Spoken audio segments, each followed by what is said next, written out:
You are now listening to Vigilantes Radio, presented by the Only One Media Group. This is the people's choice for quality interviews, celebrities and special guests. Hosted by Demetrius Dinny Reynolds. Call in to join the mix at 701-801-9813. For the complete archive of episodes, visit onlyonemediagroup.com and be sure to like us on Facebook at Vigilantes Radio. We welcome all. Enjoy the show.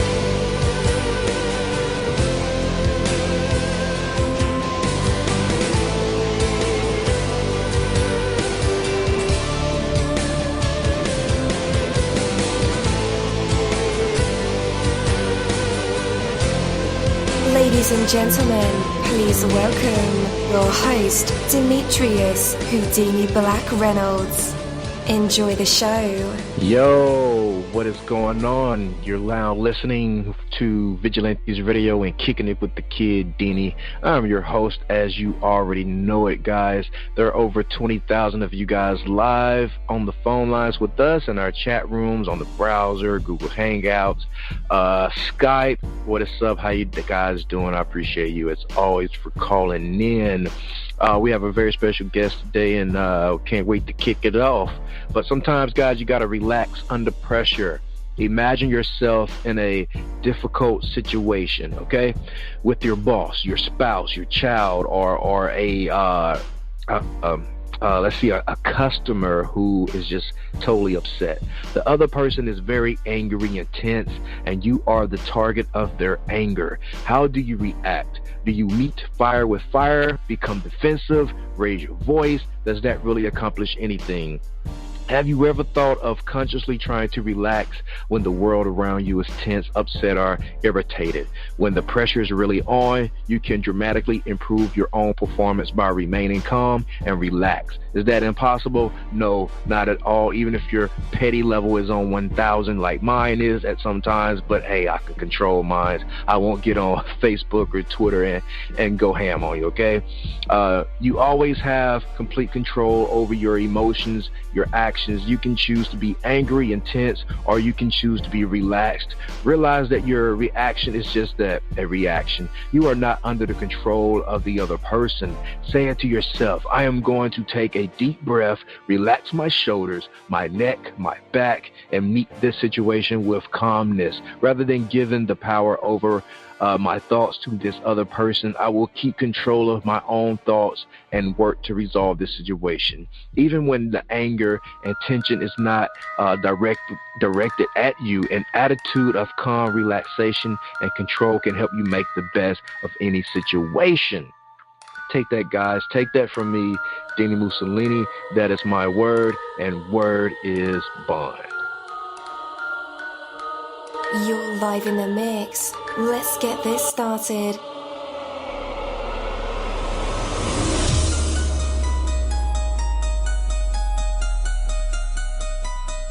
Yo, hello and welcome to another awesome episode of Inside the Music, or Inside the Book, Inside the Business, where we dive into the minds of the people who create marvelous things. It feels so good to be back with you guys once again. So one time for my people who are indigos, crystalline, or starseeds, or for my Vigilantes audience family, and 2 times for my people who are vegetarian or vegans. If you're like me, we are averaging over 37,000 live listeners, and we've been at this for 4 solid years. I appreciate all you guys who've been rocking with the kid on this journey, and we are still evolving, baby. It is all because of you, most definitely. We are the people who have dedicated their lives to music, spirituality, business, literature, art, movies, and research in every aspect, and we want to allow you an opportunity to tell your story. Man, we've had celebrities on our show, from Grammy Award winning artists to nominees to actors, comedians, CEOs, technology geniuses, visual artists, from authors to professors and aliens, or people who think they're aliens. It doesn't matter who you are or where you come from. Come on our show and talk to me. So check it out. To book an interview or just to share a real cool story, email me at vradio@onlyonemediagroup.com. onlymediagroup.com, and that's V as in Victor. I'm passionate about what I do, just as passionate about what you do, and together, yes, together, we can get your voice heard by the people who should hear it. So let's create something incredible. You know the number to dial, 701-801-9813. Text that number to your buddy right now and tell them to tune in to connect with us or our guests, or you can hop in the mix directly from our website, onlymediagroup.com. Right from the homepage, you can slap that go live button and you'll be right here live in the mix and in the chat room with all of us. Feel free to shoot over some questions to ask our guests while they are here, but only as time permits. Sometimes my guests and I talk entirely too much and we take up the entire hour. And as always, all episodes are available for free download, and you can grab that from either Spreaker.com/only1mediagroup, iTunes, YouTube, or any app from the Google Play or iTunes Store, or over at our website. And that goes for every single episode that we ever aired. Well, tonight's interview is the Don F.I.N.I.C.E interview, and again, I'm your host, Dini. I think F.I.N.I.C.E are well, we'll find out how you pronounce that. I think that's an acronym, though, but, like I said, we'll find out. We are the people who have dedicated their weekdays and nights to music, films, news, business ventures, conspiracies, and just talking every aspect from our incredible writing and promotion here on our new Facebook page. By the way, go like it.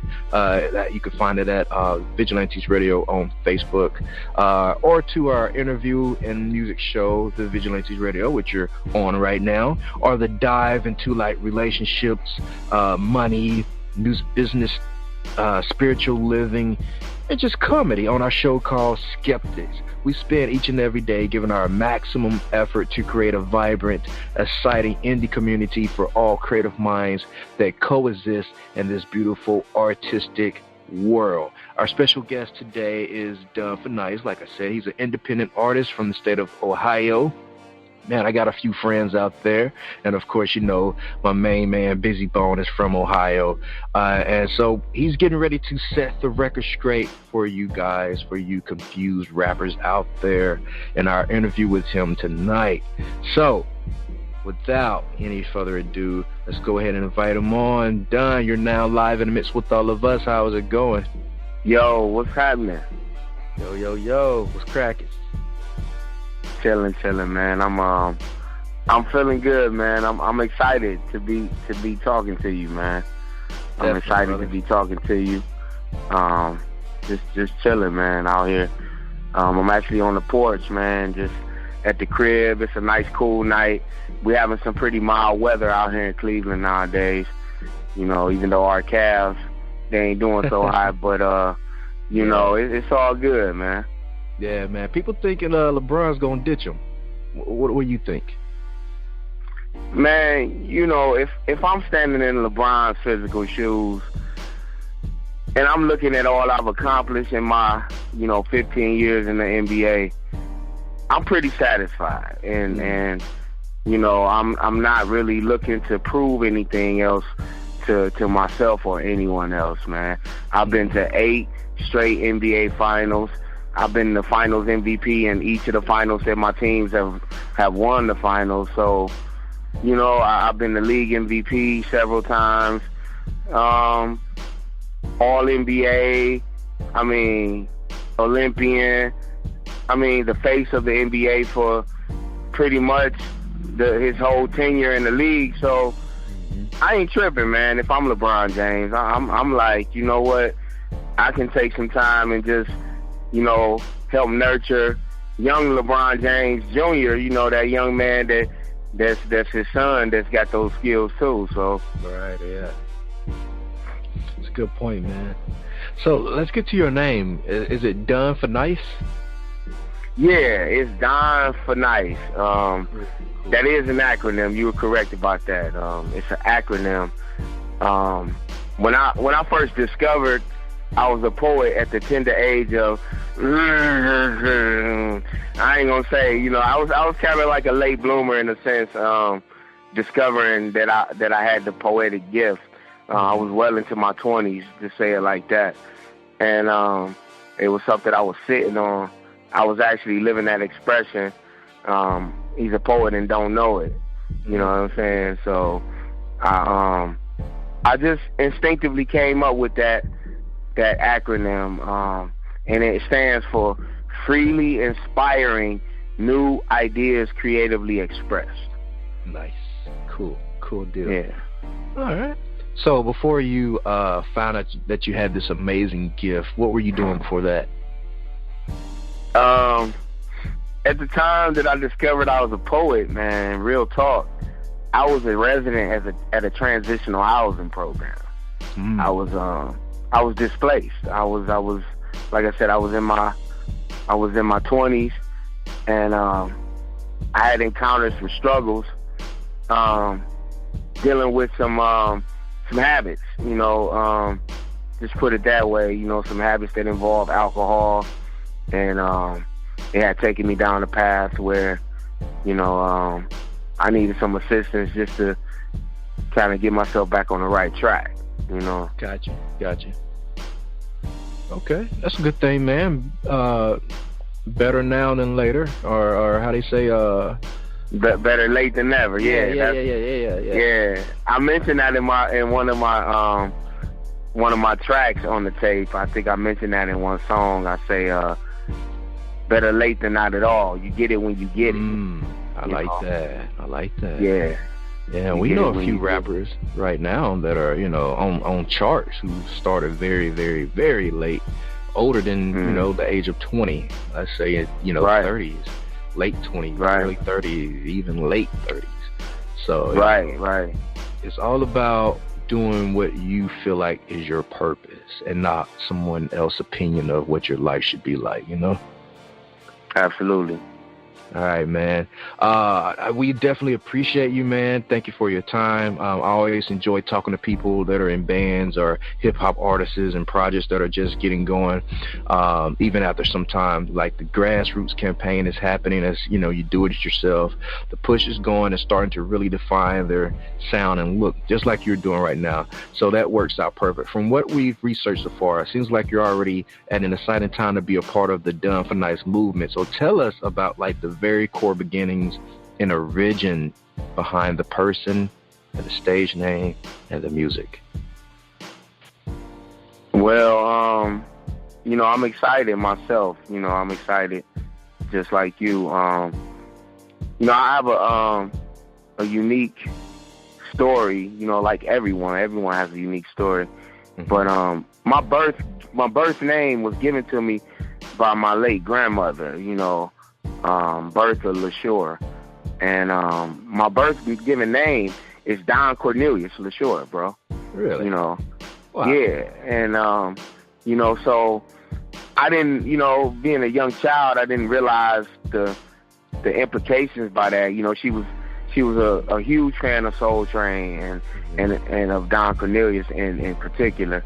And so, my mother gave her the honor of naming me, and that's what she came up with, and so that's my birth-given name. But Don F.I.N.I.C.E, like I said, it's just, it's an interesting story about how I just, discovered that I had the gift to rhyme. Early in life, being introduced to hip-hop music, a lot of times just kind of like sneaking and listening to it, because my mother was a very religious woman, which she still is today. Shout out to my mom, Mary Wilson, she raised me right, man. That's all I can say. That's not all I can say, but that's one thing I can say. She put in the effort to make sure that I be, a decent person in society. But, Don F.I.N.I.C.E is this, I like to call him an unaltered ego. You hear people talk about alter ego. Mm-hmm. And when I say unaltered ego, I mean it in the sense like when you meet Ice Cube, he is O'Shea Jackson. O'Shea Jackson is Ice Cube. You understand what I'm saying? Yep. So there's really no variance between Don LaShore and Don F.I.N.I.C.E. If you meet one, you meet the other. Mm-hmm. You know what I'm saying? So that's something that in my earliest performances, it was pointed out to me by people observing me that I had the same type of, I guess you want to say, persona or swag on stage that I do off stage. You know, it's pretty much the same individual. It's really not like I get on stage and I morph into something different. You know, it's just kind of pretty much a consistent personality. And you know, like I said, the music, Momentum, the Redemption tape, is an appropriately named album or mixtape, because it tells a story of what it means to build momentum after hitting what could be considered by a lot of people a very low point in my life, a bottom of sorts. So basically, like, momentum is just like, you know, I have been in certain bottoms in my life, you know, like I mentioned, years ago, initially struggling with the alcohol situation and different things like that. But over the years, you know, transitioning between being displaced and having a place to live and not having a place to live, just because of certain mental glitches, I should say. I don't necessarily want to refer to it as a mental illness like society does, but there's a certain way that my mind works that that contributes to me being pretty I don't know, I guess outcast sometimes, you know, because, you know, I guess put it to you like this. I hope I'm not being too long-winded, but no. It's just like when you got, say, if I ask you a question, I know you're interviewing me, but let me ask you a question. If I say 3-piece chicken dinner, what do you think of? If I say, hey, man, give me your impression of a 3-piece chicken dinner, what would you say to me? Well, first of all, I'm a vegan, so I have pretty different ideas about meat. So right. I'll probably just give you a blank stare. But right off top, you know, I'm thinking about, you know, legs, thigh, breasts. You know, okay, typical. And that's pretty typical. That's a pretty common response. Well, a person like me who has been a person, you know, thrust into the mental health community or as a consumer in mental health, a 3-piece chicken dinner for me would mean a chicken eating 3 kernels of corn. That's good for you, a vegan. You will get that. You know what I'm saying? That's what a 3-piece chicken dinner is. So that's all it really means, that a person who has been deemed with a mental illness just has a reality that just is slightly different from the normals per se, or quote unquote. You know what I'm saying? Right. Gotcha. So, you know, that and that's what I'm saying. The tape Momentum, the Redemption tape, is a concept tape that tells the story of how these certain entities that intrude my mind, you know, without my permission, took me down this path where I was basically in Phoenix, Arizona, that close, if you can imagine me doing with my fingers, you know, just a smidgen away from losing my mind totally, you know, because I was so influenced by these entities and these energies, you know, of opposition to what the light is and what the transcendence is all about. And these forces were driving me mad, man. Like, they were really driving me mad. And in the process, I was alienating myself from my son. You know, my son was about to be 7 years old. You know what I'm saying? I was alienating myself from him, you know, because I was out there to see about him, you know, intentionally. You know, my intentions were good, but because I couldn't get a grip, it just led me on a journey from Cleveland to Columbus to Phoenix, then eventually back to Cleveland, specifically because the voices in my head were telling me that my mother was dead. You know, these voices were screaming at me. Wow. And no one else heard these voices but me. And they were telling me, your mother been dead for 6 months. You know, why you picking up that phone to call your mother? She been dead for 6 months. And it was just, it was torturous, man. Yeah. You know what I'm saying? Wow, I could imagine, bro. Yeah, it was heavy, man. And so, you know, I got the first thing smoking, a Greyhound bus back to Cleveland. And my mother, when I got here, bless her, man, she said, Don, you know better than not listen to those voices. She said, baby, I'm okay. And I said, Ma, it was just different this time. It seemed so real. And she said, well, why didn't you get a round trip ticket? Go back out to Phoenix and make you a life. You know, just do what you got to do. You know what I'm saying? And she meant well, and you know, but she just checked on me the other day. She called me, and she said, she texted me, and she said, how are you doing? You know, how's your mental state these days, son? Mm-hmm. And I said, Mom, it's about happy as I've been in a long while. That's you know what I'm saying? So ultimately, making the music for reaching people and connecting with the audience is the goal, and making music and making money and selling records, of course. But primarily and essentially, you know, the music has been therapy for me, Dini. Man, that's what it's supposed to be, right? Yeah, that's what it is for me. You know, it's just, yeah, it's my the booth. When I get on the mic and I get those beats, man, and I hear the track, I that's my counselor. That's my session with my counselor. You know, like, I got to get this off my track, and you know, it's a lot of songs on that tape that I really resonate with. All of them, really, because I did them all. But "Letter to My Son" is probably the most powerful one to me. You know, because you know that's a very popular Don Tripp song. I just kind of made it my own. You know, yeah. It's a song originally done by Don Tripp, and I just basically made my version of "Letter to My Son" and just told my son how I really feel about him, in spite of. I get emotional, man, just even talking about it now. You know, just thinking about that it was never because I didn't love my son. It was just that there was some very powerful forces that wanted me destroyed, man, when I was out there in Phoenix, Arizona, bro. Mm-hmm.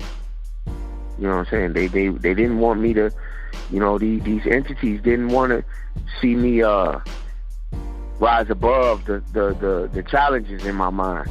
You know, and that's really my message. If I have a message, my message for people is that, you know, you have to.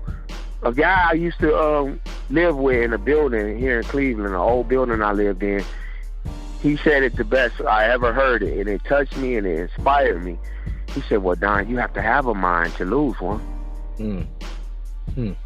And that was so comforting. Like, at the time, you know, when I was going through things, no one had ever spoke something like that to me to comfort me enough to let me know, damn, if I feel like I'm losing my mind, then that's kind of a good thing, because I have a mind to lose. Mm-hmm. And more so a mind to protect now, to keep from losing. Yeah, absolutely. Yeah, absolutely. Definitely. I was going to mention something that you just mentioned, but it slipped my mind on that note. More so, yeah. So Arizona, you're out in Arizona, right? Right. You know there's aliens out there, right? You know what? I laugh at that, because, you know, my overall experience with Arizona, especially Phoenix area, is that, and it's funny, like you said, Area 51 and all of that stuff, you know, it's so funny that my overall experience in Arizona was like being Dorothy in the Land of Oz, man. It really felt like I was so far away from home, with all these strange creatures and people and things and entities and just environments. And, you know, I was, you know, and I met the Scarecrow, and I met the Tin Man, and I met the Cowardly Lion, and I met the Wicked Witch of the West, and I met Glinda the Good Witch, and when I got to the Wizard, and Toto snuck behind the curtain and pulled the curtain back, guess what, Dini? What's up? There wasn't even a man behind the curtain. What was behind the curtain? It was I wouldn't say nothing, because nothing is not an experience, but what I'll say is that's reflective of the idea that ultimately the source that we all emanate from, it's unseen, man. It's unseen. Oh yeah. Oh, yeah. You see what I'm saying? Oh yeah, yeah. And it's just like, you know, it was like, wow, like this is as strange as it gets. Like when I first got there, a guy I rode with one time told me, he said, do you know what Phoenix used to be called? And I said, no, I'm not sure. He said, Phoenix used to be called Pumpkinville. And I was like, huh. That kind of makes sense a little bit. Did he tell you why? Yeah. He didn't tell me why, but he did. Yeah. But yeah, I don't mean to. Yeah, like I said, I don't mean to be so long-winded, but you know, I'm just being, you know, I'm just being candid with you, man. Like just being candid with you. Hey, this is all about you, man. This is a no judgment zone, and you're free to speak. This is our way of finding more about you. But Arizona is definitely a weird place. I've been there a few times. It's extremely weird, bro. Yeah, it's beautiful. Arizona is beautiful, weird. But it's weird. I know now, you know, that for me to return to Arizona and actually finish what I started, so to speak, because I have a project that I plan on putting out in the future called Rising of the Phoenix, you know, that speaks to that process that I had started when I was in Phoenix before I was drawn. It was like I was drawn back to Cleveland, and I was being driven from Phoenix all at the same time. I got you. Yeah. You follow that? Yep. Yeah, and so Rising of the Phoenix is it's a project, you know, it may be more of an EP, you know, maybe 4 or 5 tracks, something like that. But yeah, man, that I don't think I could go back to Phoenix without having myself intact. You feel me? I have to be really grounded, like you said, and in a state of protecting my mind before I would go back to a place like that. I think I could enjoy Phoenix and go back there and actually make a living doing some things musically and whatnot, but I would have to be really secure. You know what I'm saying? Yep. I know what you mean, bro. So your project Motivation is out now? Well, no, it's called Momentum. I mean, yeah, Momentum. Yeah. That's okay, man. It's called Momentum. Momentum, the Redemption tape. It's scheduled for release next week. Yeah, next week. I actually have a born date next Monday. My birthday is June 11th. You know, happy birthday. I'm a Gemini. Yeah, thank you. See now I understand. Now I really understand. Yeah. I'm a Gemini. Okay, word up, Gemini.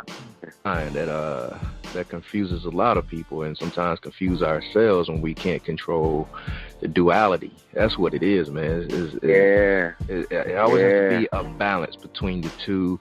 And if you're like me, there's 4. So yeah, even my 2 has 2. But on another note, man, Geminis are so deep, man. We can get so complex within our own minds that some people don't make it out. You know, that they get lost in that maze, and we confuse ourselves. So, I'll tell you, man. For all you other Geminis out there, it's Gemini season. We run the world. We rule the world. We're the most creative, the most powerful. So fully embrace yourself. Find out who you are, and what you can do. and serve your purpose out. That's my message to all Geminis. This is our season. Absolutely. Make sure your moon is shining and your sun is bright. Yeah. Yeah, man. So, all right. So, momentum. No. I said it wrong again. I don't know why I keep thinking. No, you said momentum. Did you say momentum? Yeah. Yeah, it's momentum. And excuse me, just to Right. Momentum, the redemption tape. Yeah. So how many songs do we get? Okay, there's 12 official songs and a bonus track, which is a freestyle. Oh. Yeah. So are you pretty good with 13 the freestyle? in all. Huh? Are you pretty good with the freestyling? I'll tell you like this, man. Being recorded in the studio on the freestyle side is not my strong suit. I'm actually very, very good freestyling with a live band. Like if you give me around live instruments, and let me freestyle over live instruments, then I pretty much kill it. You know what I'm saying? But that freestyle was done impromptu on the spot. Shout out to Brian B-Easy or Picasso. He's the person that produced that beat on that B-Easy. It's called the B-Easy freestyle because he was going by B-Easy, and he kind of transitioned into Picasso, much like Picasso on the producer side. So shout out to B-Easy, Picasso. Shout out to SBG, Silverback Gorillas, Bird, Blanca, Tunchi, Mike Marley. I mentioned Mike Marley in the Good Graces Momentum intro. Mike Marley, Tomorrow. That's my family, man. Them dudes is like my younger cousins. And my younger cousin Bird is responsible with 99.9% of the engineering on the tape. Mm-hmm. You know what I'm saying? Because he's just he's a lyrical genius in his own right. He's a classic head writer, much like Biggie and Jay-Z. You know what I'm saying? But his engineering prowess is where he really shines. He can engineer also. You know what I'm saying? So shout out to all them dudes, man. Foreign Music. Foreign Music Group, No Choice Entertainment. It's just some people you hear me shout out a lot in the tape. I mentioned No Choice, SBG, and Silverback Gorillas. So shout out to all them people, man. My family, man. I was just over there the other day recording some new music too, and I'm looking at this as an opportunity to It's so funny, I mentioned it in the song Legend in My Own Rhyme. The song number 5 on the tape is called Legend in My Own Rhyme. And I say foot in the dough, toe in the game. And I'm just trying to, get a foot in the dough and put my big toe in the game. Not saying that's all I want. I want to go further, but, essentially that's where it needs to start. Let me just get a foot in the dough and put a toe in the game. And, and the rest of my people, I can make some room for them and say, join me on this journey, man, because we got something to say, man. We got some Cleveland got something to say, and it's not just it's not just Bone or Busy or people like that may have a little bit more notoriety than others. It's a lot of gifted people in this affectionately called wasteland called Cleveland. LeBron-James ain't the only star that shines in Cleveland. You know what I'm saying? Right. Definitely, bro. All right. So you're on this independent route. And at the end of the day, nearly 100% of the artists and musicians out there use their craft to connect with others, which is, I think, one of your purposes for music. And I'm supposing, this applies to you, like I said, deep down. Is it ever really that bad to go commercial? Even when your purpose is to reach others with a deeper message, you know, below the surface or above the surface? You know, I think I just put it to you like this. I don't think anything is good or bad, in the sense that everything is just has its positive aspects and its negative aspects. Mm-hmm. You know what I'm saying? It's not, nothing is either good or bad. It's not that black and white. I mean, some things are black and white in this time, space, reality we live in, but there are some things that have that gray area, plenty things that have that gray area. And I think, you know, the whole commercialism thing, it's almost like, it's like if there was a stadium full of people, say a 20,000 seat arena full of people that just did construction for 8 hours, and they're dirty and they're filthy and they all need showers. Like, there's two routes to go, you know. If I can help them, you know what I'm saying, which that's essentially what I'm saying with the music, not so much as a quote-unquote savior of hip-hop or the people, but just more so if I can assist and get a message to people, I could come in and just open, say if it's a detractable roof, I could just pour a whole bunch of water through the roof and soap and water and just, you know, boom, that's commercialism. You feel me? Yeah.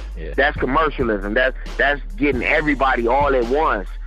Or I could say everybody file in and file out, you know, in an orderly line and step out into the concession area, and you'll be receiving a towel, a couple towels, a face towel, a dry towel, some soap, some shampoo, and some clothes to change into after. You feel what I'm saying? Something, it's like a balance, man. It's a balance, because there's something to be said about reaching a mass amount of people all at one time in one fell swoop. And then there's really something to be said also about the intimacy and the personable quality of the grassroots movement, man, where you can just be on the level of the people that you're ministering to. You know what I'm saying? There's something about that can't be manufactured. I don't care how big you get. You know what I'm saying? There's something about that, and I do notice that that's something that J. Cole attempts to do in all of his notoriety. Is he attempts to kind of remain in a position or keep a position of being reachable to the fans and be, you know, somebody that they can just, you know, touch and see and really commune with. And that's difficult when you reach that commercialized level of, you know, ubiquitous notoriety, man. Like, that's hard to do. That's just my observation. Yeah. That's my observation. You know, I'm sitting on the porch in Cleveland, Ohio. You know, at a house where I rent a room. You know, so there's no way that I'm at that level right now. But I guess I'm just being, you know, the prophet that I am. You know, prophetically, I'm just like saying, like, you know, when this thing really starts to manifest and take off, it's like, yeah, I'm going to be bigger than I am now, but will I be so big that I can't shake the hand of the small person? I kind of don't welcome that, Dini. I don't welcome a life where, Lauryn Hill said a quote one time in an interview. You probably know where I'm going. She said, what do you mean by success? She said, what does that mean? She's like, if success means that I'm trapped in my big, super dumb, huge house all day and I can't go to the grocery store because I'm going to get swamped and mobbed by people who call themselves my fans, she was like, that's not success to me, and I don't want to live like that. Yeah. You know, so it's like a balancing act. I think that I'm positioning myself to prepare to walk this tightrope of doing this balancing act of, you know, having my head in the clouds with this message that's there's, you know, initially my own personal journey, but then ultimately my music is headed to a place where I'm touching on more universal things. I'm touching on things that really affect everybody. There's no way you could get around it. If your feet are on this ground called Earth, these things affect you. And that's where my music is actually headed. You know what I'm saying? Yeah. Man, I picked out a song from your playlist called I Feel You. Tell me the story about the creation of the song. I like a ton of your music, man, but this track for me, it stood out. So what you've done certainly fits thematically with, you know, the title now that I hear it. But I'm interested in, like, what's going on behind the scene over there, my friends. You know, from start to finish, how did this song come to life? Well, I'm glad you talked about that song. I feel you. Okay. Pardon me. Okay. I Feel You is a song that was it was like it started being given birth to back in, believe it or not, man, I know it's 2018, but believe it or not, that third verse in that song was inspired by a relationship I had with a woman back in 2005. You see what I'm saying? And it touches on that in that last verse, the last verse of the song. And it also speaks to a few things if you think about it. There's a line in that last verse where I say, you be on my mind like LeBron be on the line. Now, there was a time early in his career, it was much earlier in his career, and it's still the case now. That's my whole point, is that early in LeBron's career, he was known for going to the free throw line more than anybody in a game. You know, he was always at the line. 13, I think at that time, he was going to the line like 13, 14 times a game. You know what I'm saying? And so I said, you be on my mind like LeBron be on the line. And, you know, when I wrote the song officially and got done with it, and I found that beat, shout out to Retro for the beat. That, you know, that's a production team, independent production team.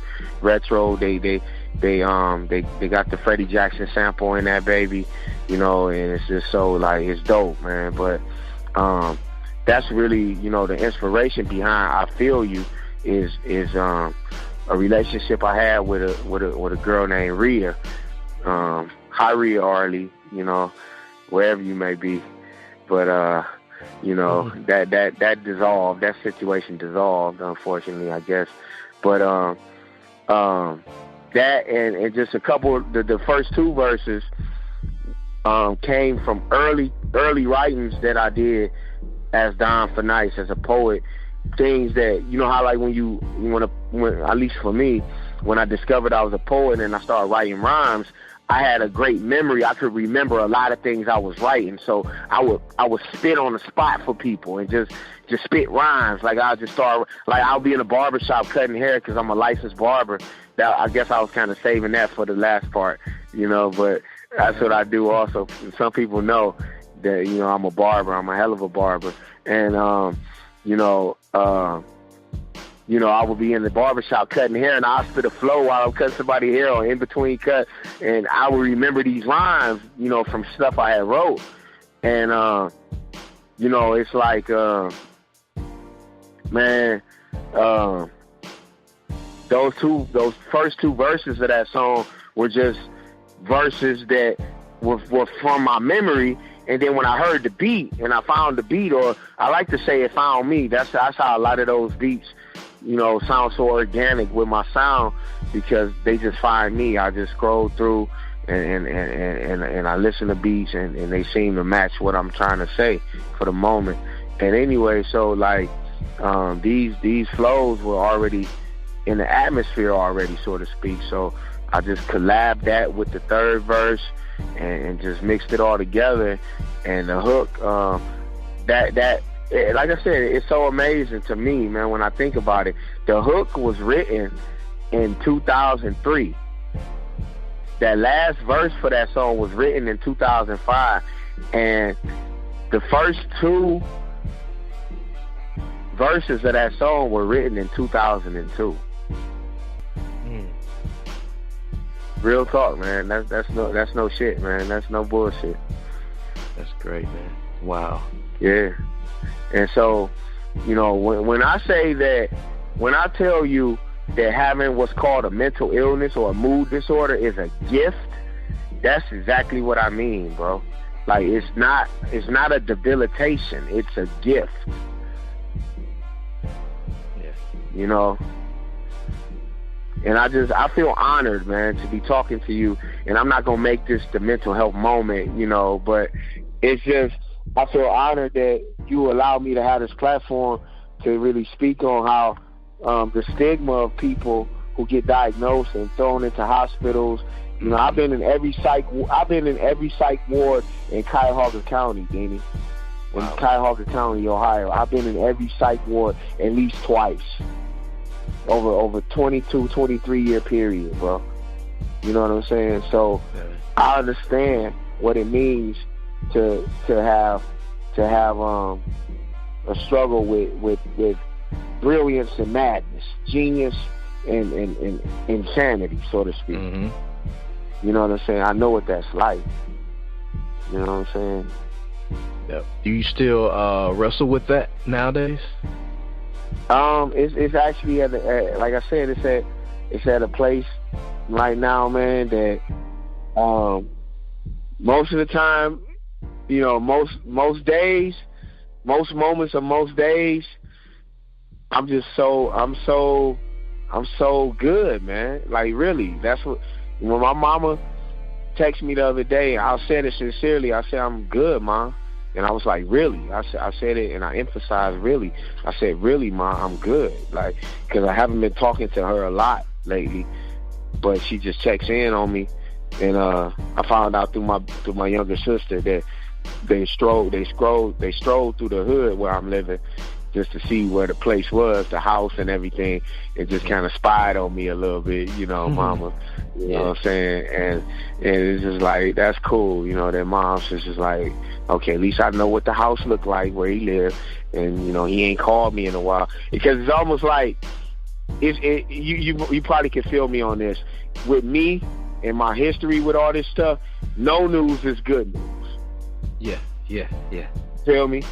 Mm-hmm. When you don't hear from Don, he's probably doing pretty damn good. You know, so that's where it's at, man. Like I said, and I appreciate you giving me this little platform so people can know. And, you know, this music, it's not about becoming famous and blowing up and getting groupies, and it's so much deeper than that, bro. You know what I'm saying? It's so many people hurting in this world, man. Like, really, I'm talking about really supremely hurting for somebody to say something that can turn a light on in their life. You know what I'm saying? Right. People are starving for that, man. Oh yeah, man. This world is definitely hurt, man. And sometimes people just don't know how to express that or how to convey that emotion. And sometimes the hurt turn into anger or destruction and all type of other emotions. It's just one of those gateways. Like you have those gateway drugs. That's what hurt is. Hurt is definitely a gateway to other emotions that can, you know, just spill out and affect not only yourself but others who are around you. I agree. It's like you said, you know, ultimately when a person is acting out in rage, you know, deep down underneath all of that is hurt. You know, that's what's at the source of it. It's some type of hurt. You know what I'm saying? Oh, yeah. Yeah. All right, so Don, now we both know the internet age is a crazy time to be alive. Those various celebrities we speak of often, like Kanye West, been in the news more often than Donald Trump sometimes, but many of them were born right from the internet itself. Like the girl Cash Me Outside, how about that? Becoming like overnight superstars on the random Justin Bieber. Yeah, Justin Bieber, by posting videos they put together. And for what it's worth, I don't blame them for embracing the crazy ways of this generation, if that's what they truly want. But for some, keep in mind, not too many, but some, it can happen regardless of what they want or what they feel, simply because their video catches on and goes viral. Suppose that did happen to you, and overnight you become one of the most recognizable names on our planet just because you posted one video. Do you think that when something like this happens, that there still be a way to maintain your behind-the-scenes lifestyle and attitude?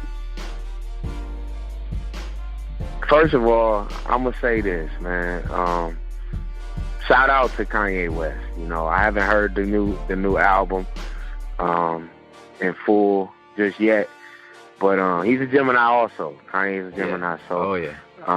Yeah, and he's a genius. He's a pure genius, and I think he's a bit more erratic than most, but I just say all that just so people that eventually listen to the tape, they'll know that the song Lost Crowns, parentheses, Wake Up Mr. West, that's just a play on his own song where he said, "Wake up, Mr. West, Mr. West, Mr. West." And that's my little thing for the song. It's not a diss song. It's sort of like I'm acknowledging his genius, especially in the beginning of his career, that type of yay flow, and how I miss that kind of yay flow. I kind of miss that type of yay, and I know we all do change and evolve and all of that. But to answer your question though, if that was to happen, like, say like from this interview, it goes viral and people are like, well, who is this guy? And I'll just get I don't know, man. I think if I was to become an overnight success, so to speak, or overnight celebrity, I would find a way, to still keep my privacy, man. That's just me, because as I like to call myself a EI. That's the homie calls me. I forgot to shout out Albus Deo. My fault, man. Albus Deo, the young goat. De jour. You know what I'm saying? Albus Deo is a young man from Virginia who did a track with me on my very first tape. That's something we'll get into later. But we did a song called Cold Nights. He calls us, he's the same way. We're EIs, we're extroverted introverts. You know what I'm saying? So I will find a way to keep my introverted self, satisfied with keeping my privacy, and make sure that some of the people closest to me doesn't, that they don't get swallowed into that whole limelight type of thing where I gotta be here and perform there and be here and sign and this signing and this engagement and this, this shindig here and that shindig there. Like I will find a way to especially, as far as like a better half or a spouse, what I'm saying, a woman that I'm dealing with, like I would want her to kind of be something that's just, for me to enjoy. You understand what I'm saying? Mm-hmm. Not I don't want to share her with the whole world. Like, not saying that she can't have, her own level of notoriety herself, but it's so ironic. It's so ironic. And I'll say hello and shout out to Kim. I just met a woman named Kim. So funny. She got a 3-letter name. I got a 3-letter name. I'm into little shit like that, little ironic things. But we seem to have an understanding, about that, and it's just like, just to make it short though for you. I know I can be long-winded, man, but it's just, I think I'll find a way, man, to make my private life remain my private life. You know what I'm saying? Because there are certain things. That's what in studying Tupac's life, I had found out many things about private things about Tupac. As outgoing as he seemed to be, and ubiquitous, and just always in a, you know, I realized just how much in that short period of time from, let's say, from 91, 92 to 96, when he was slain, like, Tupac was in front of a camera, like, so much and so often. Like, his whole life was just being scrutinized, and there was still tons of things that were in his private life that no one knew about.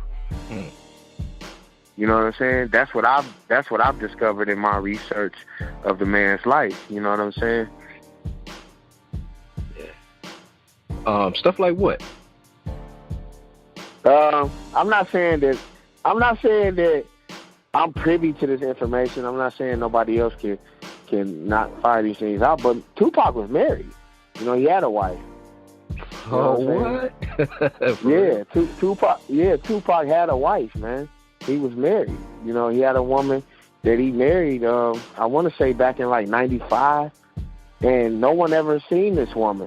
And if I'm not mistaken, look, this is not me being melodramatic. I believe her name was Kim. I believe the woman's name was Kim something. I forget her name. But it was something like that. Maybe I could be wrong, but yeah, Pac was married, man. Pac had a wife. You know what I'm saying? That he kept that relationship very, very private and very secretive. You know what I'm saying? Yeah. Wow. Did not know. Yeah.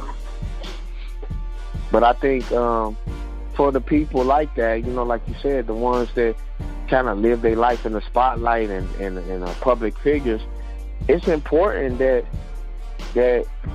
you have that. I think it's important that a person have that level of a quality private life, just to have the normalcy, just quote unquote, you know, normalcy to their life. Because when you think about it, I've said this to certain people and they're like, damn, Don, I never thought about it that way. But when you think about what fame means, you know, when you think about what fame means, it's essentially this. This is essentially what fame is. Fame is a whole bunch of people on the right wing who don't know me tell a whole bunch of people on the left wing who don't know me that I'm cool. And so now they both, on both wings, are saying, oh, he's somebody now. And that's what fame is. Fame is essentially when a bunch of people who are nothing to you tell the rest of the world that you're okay with them, and then now you're famous. That's what fame means, man. And when you think about it, when you break it down like that, Dini, and you really see it for what it is, it's creepy. It's just flat out, it's outright creepy, dude. Yep. You know, because you know, I can have fans. Don't get me wrong. I'm not even after fans. I had an expression given to me today, just today, and I had to roll with it. I had to roll with it from a young man. You know, and this is what I'm saying. I remember people. His name was Myron. I just met him today, and he gave me this. I don't want fans, Dini. I want family. I like that. I don't want fans. I want family. I don't want people to be worshiping me. I don't want people to pseudo-worship me. I want you to be like, that's my people, Don F.I.N.I.C.E. I fuck with him the long way. I fuck with his music. You know what I'm saying? I like what he stands for. I like his message and his music. That's my guy. You know what I'm saying? I'll walk a mile with Don F.I.N.I.C.E. You feel me? That's what I want. I don't want fans. I want some people that's going to walk a mile with me, Dini. Walk a mile with me, man. Yes, sir. You feel me? I feel you. All right, broski. This is usually the part where we play some of your music.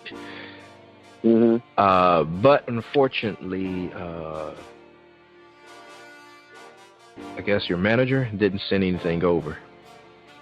No, it's fine. It's fine. I get that. That's kind of my bad in a sense. It's on me, but it's gonna be worked out. To all my people, my family that's waiting for the music, just I'll give them this. Look, just be on the lookout and just anticipate.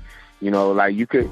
This is the best way you could keep up with me. Basically, is at this point, Facebook. Go to Facebook and follow me at Don Lesure, DonLesure on Facebook, and just be looking for the post for me to shout out the exact links and everything where the music is going to be sold and where it's going to be found coming next week. So that's the best I could do at this point. I don't mean to sound like I'm being premature, like I wasn't prepared. It's just I couldn't pass up this opportunity, Danny. You know what I'm saying?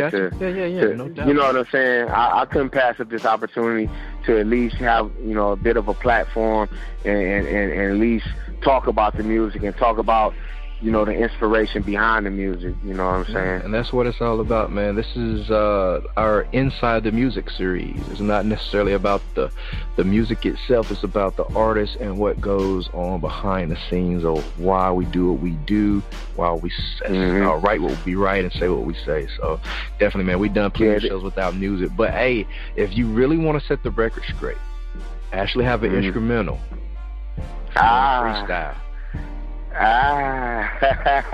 Yeah. What you got for me? Dope too, man. 20,000 listeners, bro. Yeah, don't disappoint. What you got for me, Danny? Let's see what we got here.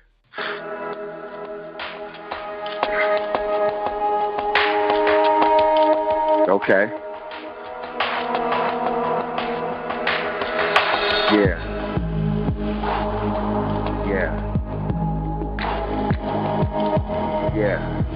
Okay. Don F.I.N.I.C.E, a.k.a. Don the Paragon. Yeah. The beat building up. Yeah.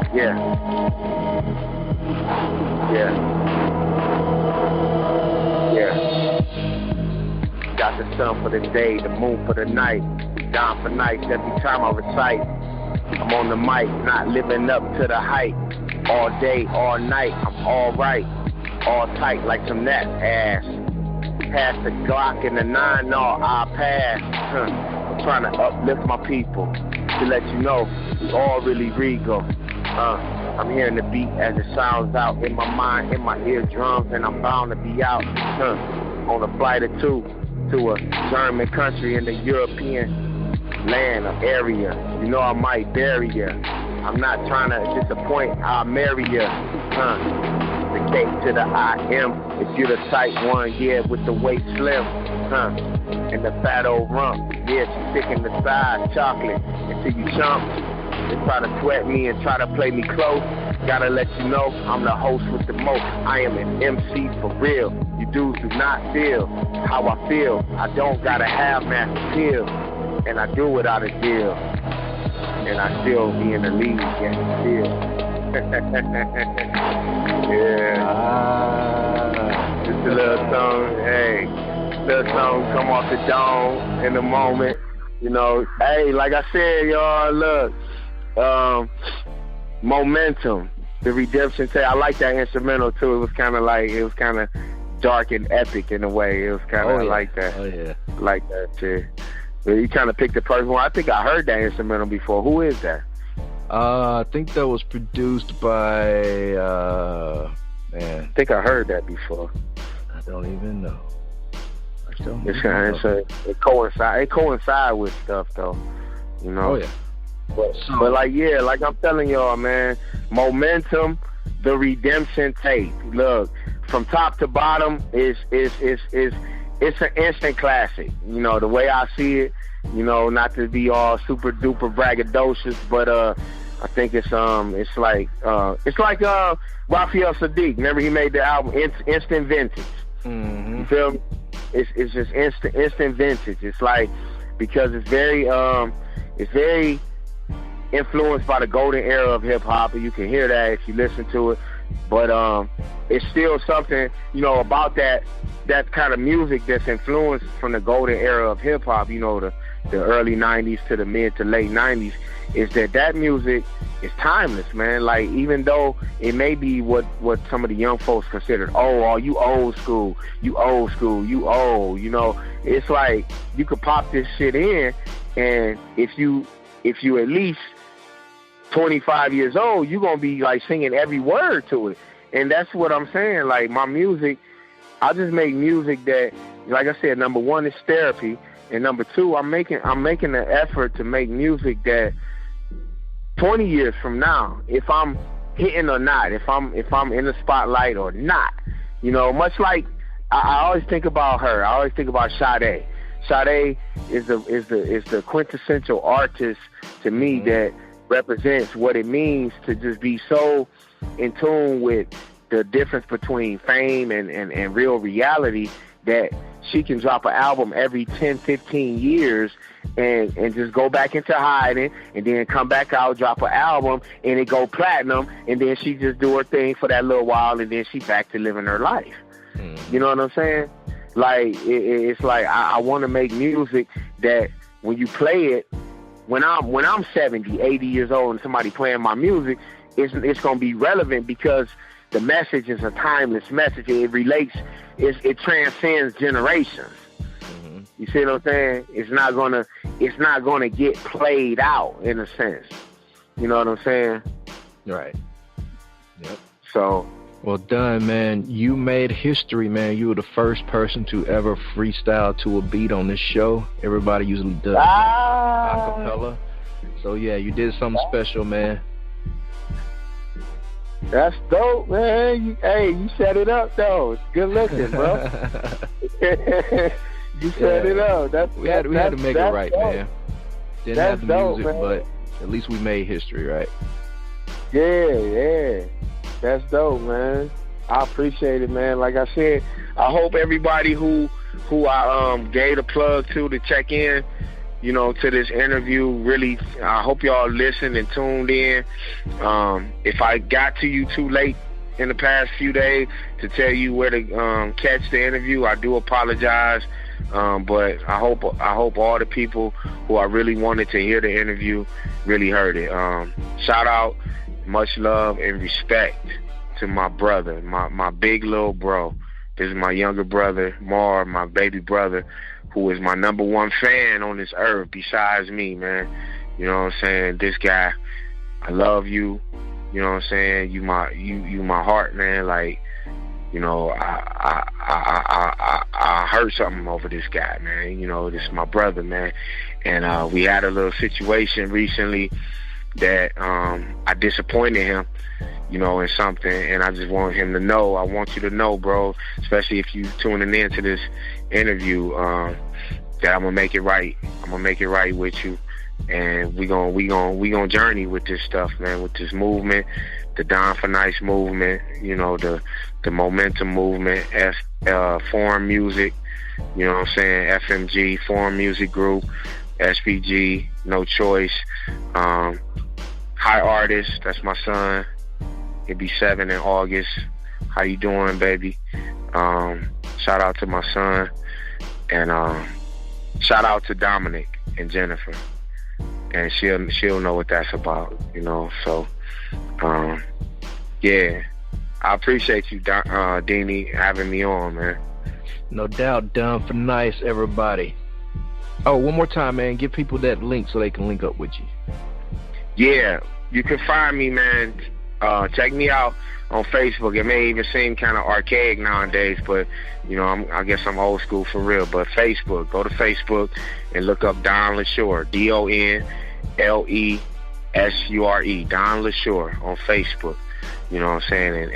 And you know, if you get to that, send me a friend request, and we can become friends on Facebook, and I can keep you posted. Any one of you 20,000 listeners, I could keep you posted on when the tape is actually officially going to be available for purchase and whatnot, which will be coming up this week. So cool deal, man. Much luck and much success, man. We rooting for you, brother. Okay, thanks, Dini. I appreciate you, brother. Thank you, my Vigilantes family, as always, for checking out my podcast over here at Vigilantes Radio. All episodes are available for free download, and you can grab that from either Spreaker.com/Only One Media Group, iTunes, YouTube, any app that's on a Google Play or iTunes store, or our website. And that goes from every single episode that we've ever aired. If you'd like to request music or a particular guest or send something for me to play, email it to vradio@onlyonemediagroup.com. If it's music, please label it by artist and title. Here's my disclaimer. We are genre free, we do not judge, and we absolutely do not base our opinions on hearsay, but facts alone. And actually, you can scratch all of that because all of my opinions are always right. That's the bottom line. This is my show, so deal with it. Nah, just kidding. On behalf of myself, Dini-Mussolini, I appreciate all you guys for tuning in, either afterwards or live with us. Spread the word because sharing is caring. We stepped up our game just for you guys and our guests to make sure that you have the best experience here on our show. Be sure to connect with us on Facebook, Twitter, Instagram, Tumblr, as well as Spreaker. We always follow back. That is the number one rule.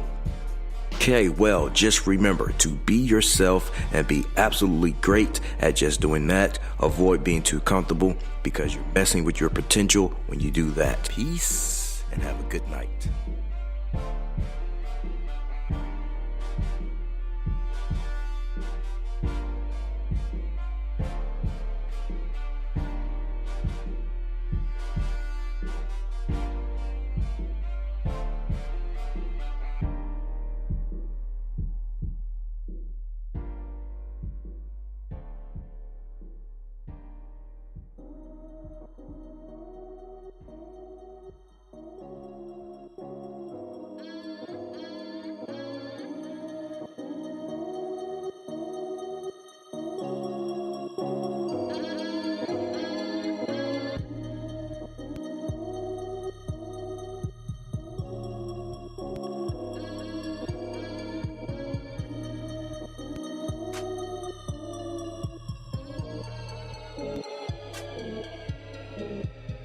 You are now listening to Vigilantes Radio, the people's choice for quality interviews, art, music, and hot topics. Hosted by Demetrius Houdini Black Reynolds of the duo No Longer the Hero. All episodes of this podcast are available for free download at www.onlyonemediagroup.com.